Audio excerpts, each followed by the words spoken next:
تو مدینے والوں کو حضور صلی اللہ علیہ وسلم کا پڑوسی سمجھے، وہاں کے خادمین کو حضور کا خادم سمجھے، اور اس شہر کے چپے چپے میں حضور صلی اللہ علیہ وسلم کے قدم مبارک لگے ہیں۔ امام مالک رحمۃ اللہ علیہ بڑے استنجا کے لیے مدینے سے باہر جاتے تھے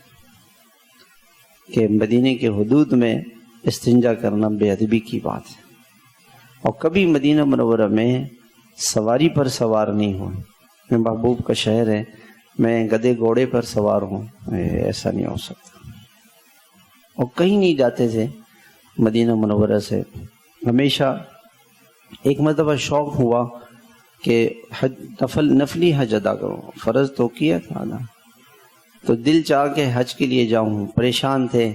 کہ کہیں موت نہ آ جائے مدینے سے باہر، قیامت تک حضور کے پڑوس میں رہنے کا شوق تھا۔